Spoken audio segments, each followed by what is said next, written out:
Primero quiero agradecer a Hugo por todo este trabajo tan importante, por permitir este encuentro, generar un espacio muy interesante para poder discutir esta serie de métodos, ideas y demás que hemos estado discutiendo durante estos 3 días en torno a la morfometría geométrica y sobre todo con énfasis espacial en Latinoamérica.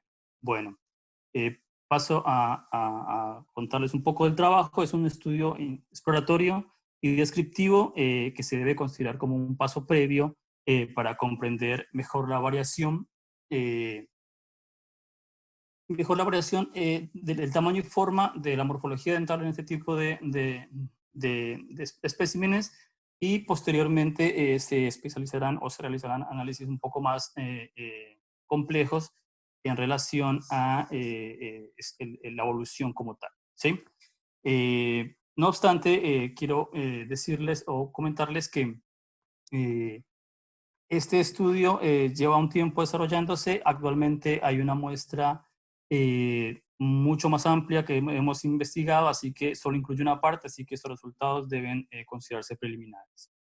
Eh, los dientes son elementos anatómicos abundantes en el registro fósil de hominoides, y en consecuencia la morfología dental ha sido intensa y extensivamente empleada para abordar cuestiones de índole taxonómico, filogenético, de reconstrucción de la dieta e historia de vida, entre otros.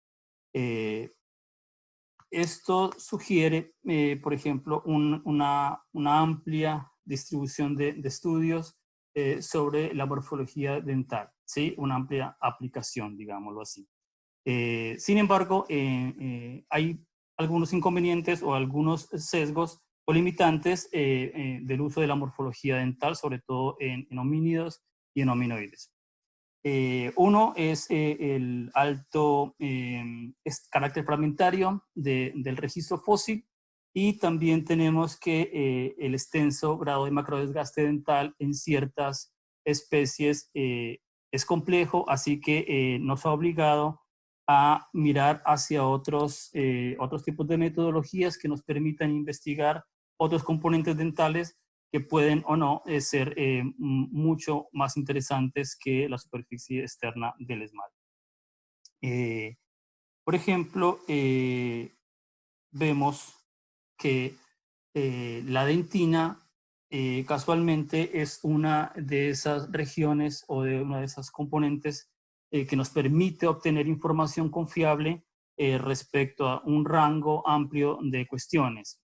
Por ejemplo, aquí vemos la diferenciación específica entre diferentes tipos, por ejemplo, entre neandertales, entre humanos modernos, entre diferentes tipos o especies de Australopithecus.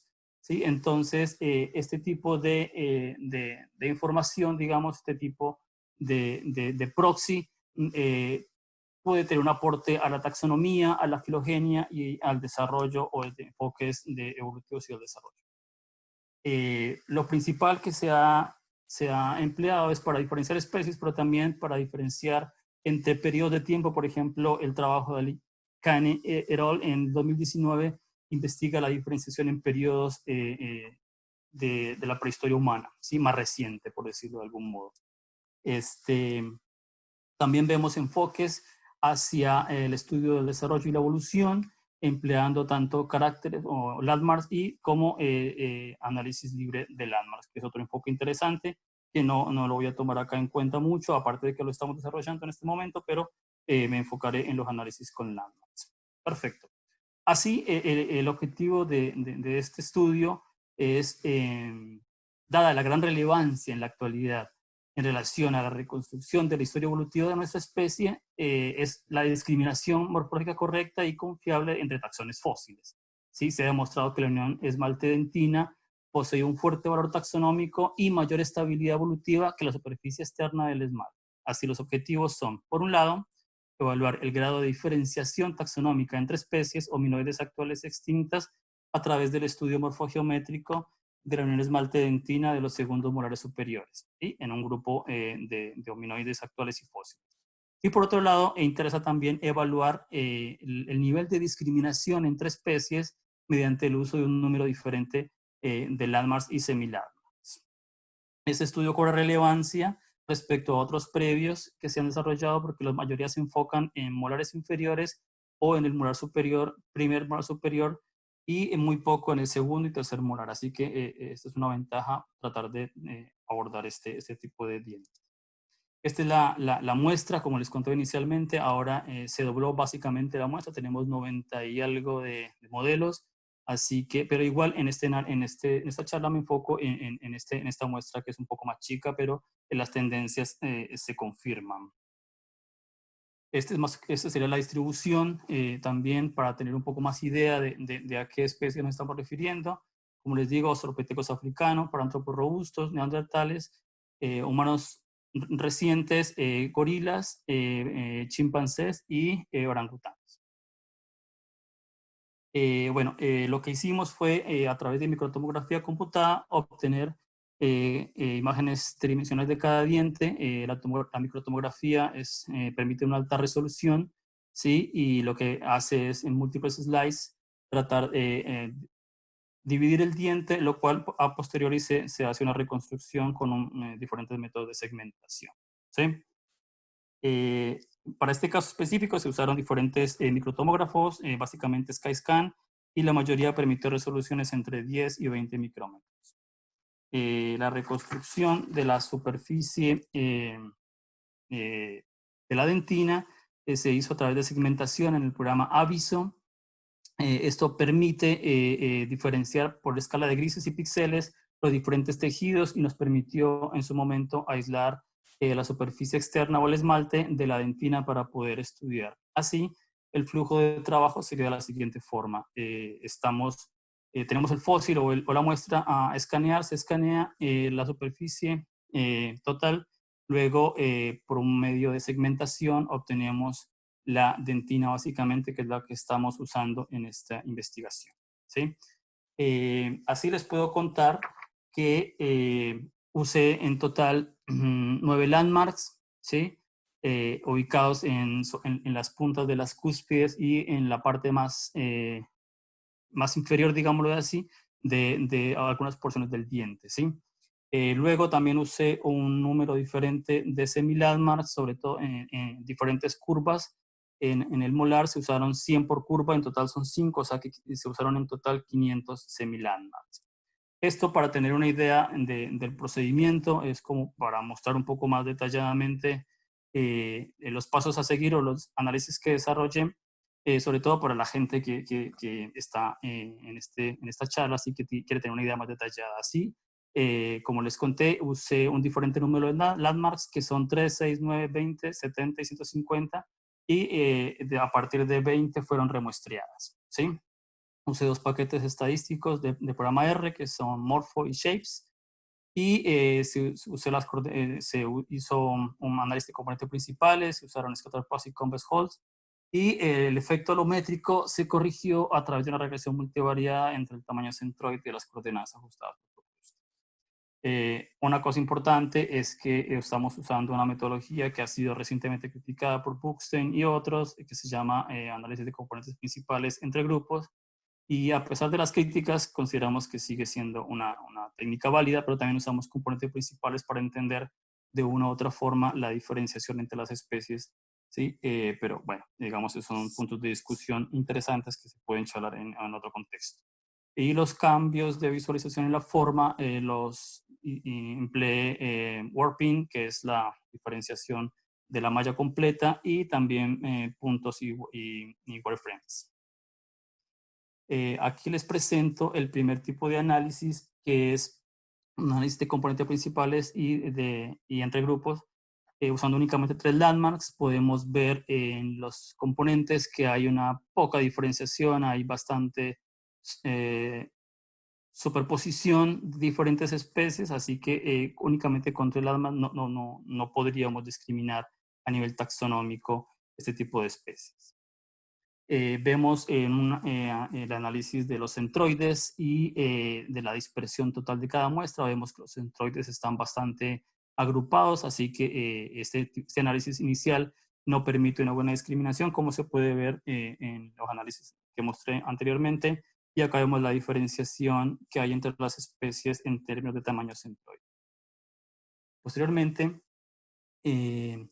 hicimos un análisis con 6 landmarks, vemos que hay una mejora en la diferenciación, vemos que ya se está mostrando una serie de alteraciones o transformaciones en los diferentes ejes, tanto negativos como positivos de los dos primeros componentes, y vemos que hay obviamente, por supuesto, en el análisis de componentes principales entre grupos, mayor diferenciación entre ciertas especies, básicamente entre Homo sapiens neandertales y australopithecidos versus gorila, pan y pon.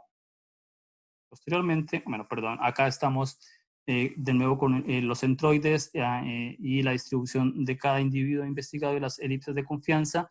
Y vemos que sí hay una especie, como pongo, que empieza a diferenciarse del resto, pero debemos, no sé, vale la pena redundar y decir que esta cantidad de landmarks aún no permite una buena u óptima discriminación de este tipo de especies.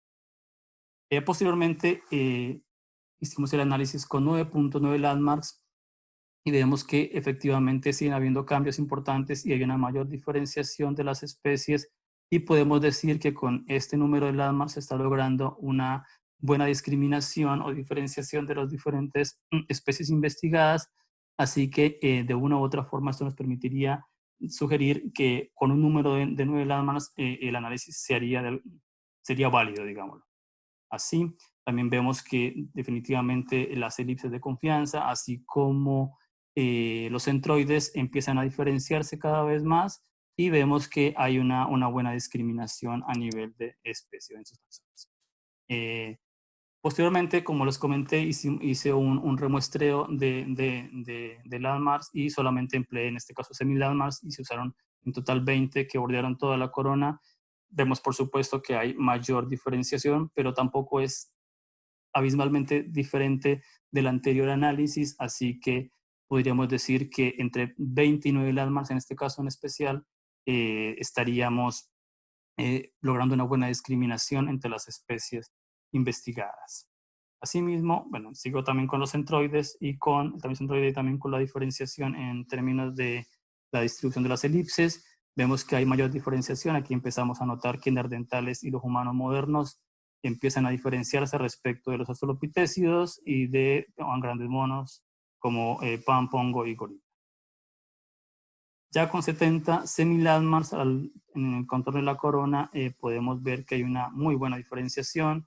No obstante, insisto en que no hay un cambio tan abismal respecto a los 9 o 20 puntos inicialmente. ¿Sí? Seguimos viendo las elipses y los centroides y vemos que, por supuesto, hay mayor diferenciación, sobre todo a nivel en el lado izquierdo del componente principal. Y en los valores negativos vemos que hay una reestructuración de las muestras de los grandes simios y los australopithecios. Finalmente, se emplearon 150 semi-landmarks y vemos que efectivamente hay una mayor diferenciación, pero parece excesivo este número de puntos para caracterizar la corona del segundo molar superior en este tipo de hominoides. Y si bien hay una discriminación un poco mejor que las anteriores, vemos que la misma no es tan amplia como se esperaría o como se sugeriría al usar una mucha mayor cantidad de puntos que 9 o que 20 landmarks, como se mostró inicialmente. Las elipses de confianza y los centroides muestran, por supuesto, la mejor diferenciación en este tipo de análisis y está indicando que efectivamente la corona nos permite una buena diferenciación entre especies hominoides actuales y fósiles. Ya para entrar en la discusión, vale la pena mencionar que hay muy pocos estudios que se han enfocado en el segundo molar superior, si la mayoría se enfocan en el primero o en el tercero, y no hay un conocimiento detallado de cuál sería el patrón y magnitud de la variación en forma en este tipo de molares en estas especies. Por lo tanto, el presente estudio arroja resultados interesantes para discutir la utilidad de este tipo de diente específicamente para una discriminación taxonómica. En un estudio anterior, con otros colegas, investigamos únicamente la porción mesial del segundo molar, de los 3 molares superiores en hominoides, y para el análisis del segundo molar vemos que la porción mesial de la corona ya es discriminadora, ya permite una interesante diferenciación entre especies. Si bien hay unas que se superponen, vemos que esto nos daría una idea, por ejemplo, de la diferente señal filogenética que tiene la morfología dental, sobre todo este tipo de dientes, y permitiría, por ejemplo, en análisis posteriores, evaluar exactamente eso, el carácter modular de este tipo de dientes respecto a la señal filogenética que podemos encontrar. 5 minutos. Perfecto, ya estoy terminando.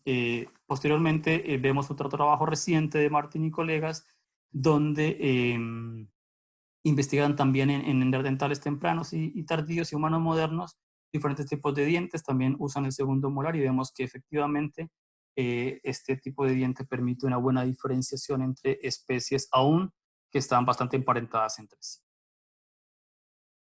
No obstante, el único análisis, o uno de los pocos en realidad que hay, que han investigado también el segundo molar superior, en este caso en diferentes tipos de especies de Australopithecus, vemos que también se logra una buena diferenciación. Ellos lo hacen con 7 landmarks, nosotros con 9 landmarks, aunque vemos que efectivamente esto soporta que efectivamente la dentina tiene una fuerte señal filogenética y en este caso de diferenciación taxonómica. Habría que entender básicamente el patrón y magnitud, pero vemos que inicialmente podemos diferenciar este tipo de especies usando únicamente la morfología dental. Algo interesante que emerge de este análisis es que vemos que con un número tan bajo como 9 landmarks hay una diferenciación importante, y esto nos permite entender, por ejemplo, el registro fósil es demasiado fragmentado en algunos casos, nos permite, por ejemplo, usar únicamente una porción de la corona para incrementar los tamaños muestrales que siempre en los estudios de fósiles tienden a ser bastante bajos, y sería interesante que este tipo de metodologías se sigan desarrollando. Otra cosa bastante interesante que queríamos tomar en cuenta es, por ejemplo, respecto a otros estudios. El estudio que se muestra a la derecha es un estudio de Matt Skinner y colegas, donde pretenden hacer también un estudio de la diferenciación usando un número diferente de landmarks. No obstante, ellos usaron 8 landmarks, 112 semilandmarks en las crestas y 532 landmarks en la base cruzada. Consideramos que, teniendo en cuenta otras propuestas como la de Watanabe, que se enfoca en análisis computacionales para entender la cantidad correcta de landmarks, el uso excesivo de puntos permitiría redundancia en la información de forma en términos de shape, y eso tiene algunos inconvenientes, sobre todo cuando en fósiles usamos muchos más variables que casos, ¿sí? Esto permitiría decir que habría que regular un poco, si bien hoy ya, o en las sesiones anteriores se ha discutido bien la implicancia de usar una cantidad impresionante de puntos o landmarks, también vale la pena sugerir otros enfoques como el enfoque basados libre de landmarks, básicamente, que usan las superficies completas. Así, las conclusiones serían que la morfología de este diente permite una buena diferenciación taxonómica entre especies hominoides distinguidas. El uso de un número diferente de coordenadas de landmarks y semilandmarks posee un efecto en el grado de diferenciación interespecífica. No obstante, con un número mínimo de 9, entre 9 y 6 landmarks se empieza a lograr una buena discriminación. El uso de la morfología de la unión esmalte-dentina del segundo molar superior con pocos landmarks permite beneficiar estudios futuros donde la superficie externa del esmalte posea alto grado de desgaste e incluso esté fragmentada. Y es necesario evaluar, ampliar la muestra y evaluar en otros contextos este tipo de implicancias para estudios futuros de evolución humana a partir de la morfología.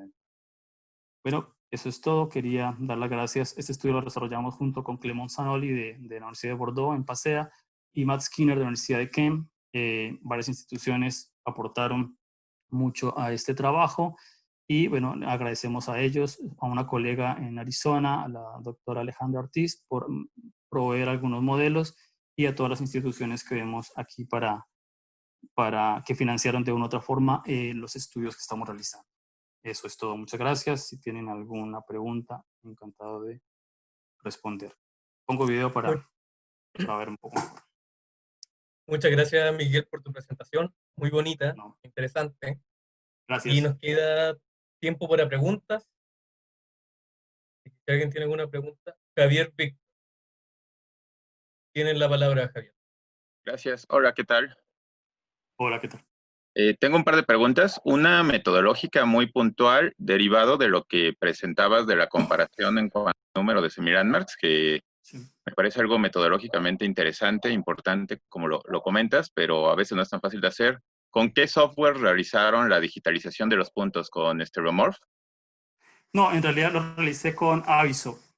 Esto lo usé, Aviso, que es un software que es caro. Es muy bueno, pero digamos, hay otros software gratis que permiten o logran una digitalización bastante buena como lo hace Aviso. Pero sí, lo desarrollamos en Aviso. Ah, ok. Sí, porque creo que el software convencional para digitalizar no permite tanta flexibilidad con la elección del número de puntos, que creo que por eso no se evalúa tanto, ¿no? Como bien comentas. Y mi segunda pregunta, si entendí bien, tienen imágenes en 3 dimensiones, pero Sí. me dio la impresión de que los semi-landmarks que evalúas son solo de contorno. ¿No utilizaron semi-landmarks de superficie o no tienen contemplado No, en utilizar? realidad sí, no expliqué esa parte por el tema de tiempo, pero no, en realidad si usamos puntos de superficie, se ven como contornos, básicamente por la cantidad de puntos que inicialmente se digitalizaron, se remostraron desde 500. En realidad, cada curva que viste en una de las gráficas, entre el contorno y la dentina, cada una tiene 100 puntos. Así que es mucho para el software, así que lo muestra como líneas, pero en realidad fueron superficies, puntos de superficie, semilandmarks. Ah, ok, correcto, muchas gracias. No, gracias por la pregunta. Ok, la siguiente pregunta es de Gary Pereda. Gary, tienes la palabra. Hola, ¿qué tal? Mucho gusto, excelentes conferencias, muy agradecido con Hugo y con todos. Personalmente, estoy muy impactado, recién estoy comenzando en esta área. Tengo dos preguntas muy puntuales. Okay. Mira, la primera es la muestra, ¿por qué solo se tomaron, en este caso, las segundas molares superiores? ¿Qué específico hay en la primera? Y la segunda, si podrías, explicar más sobre el software que permitió la adquisición de la separación entre el esmalte y la dentina. ¿Es de acceso libre? ¿Cómo se puede conseguir? Bueno, te cuento porque en mi caso soy odontólogo, que estoy recién ingresando en esta área, ¿no? Bien interesante y gracias por tu respuesta. Ok. Usamos el segundo molar superior porque, como lo mencioné en la presentación, la mayoría de estudios, de acuerdo con diferentes modelos teóricos por ejemplo, se basan en el primer molar superior, que se supone es el diente polar, de acuerdo con teoría de campo morfogenético, otro tipo de teorías. Así que se supone que es el diente más estable evolutivamente, ¿sí?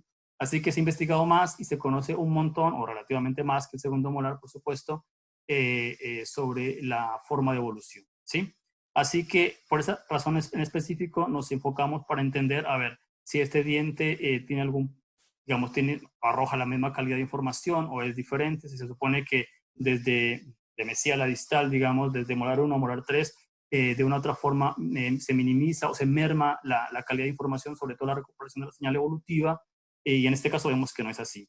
Otros estudios se han basado en el tercer molar para entender también este tipo de adaptaciones específicas, sobre todo la evolución de este tipo de diente, acompañado por supuesto con la dieta y con este tipo de aspectos, y también han hecho como una especie han aportado bastante a la discusión, pero sencillamente el segundo molar no se ha investigado tan detalladamente, ¿sí? Así que esa es la razón. La segunda pregunta, lo Sobre, hicimos en Aviso, que es un software costoso, de hecho, pero entiendo que hay software disponibles libres, por ejemplo, está Street Slicer, sí, que ahora de hecho tiene una interfase enfocada específicamente en morfogeometría, que lo desarrolló en la Universidad de George Washington. Hay un investigador que se me escapa el nombre ahora, que es bastante famoso, pero bueno. Cualquier cosa, yo te puedo dar la información, me puedes escribir, ahí está mi correo y te doy la información. Hay varios software libres que permiten tanto la recuperación del alma o la digitalización 3D como la segmentación de este tipo. Estos son microtomografías y permite, digamos, hacer la reconstrucción 3D de estas estructuras. muchísimas gracias, Miguel, muy claro, me quedó muy claro. Mucho gusto. Gracias. Excelente. Por nada. Bueno, Miguel, muchas gracias por tu presentación.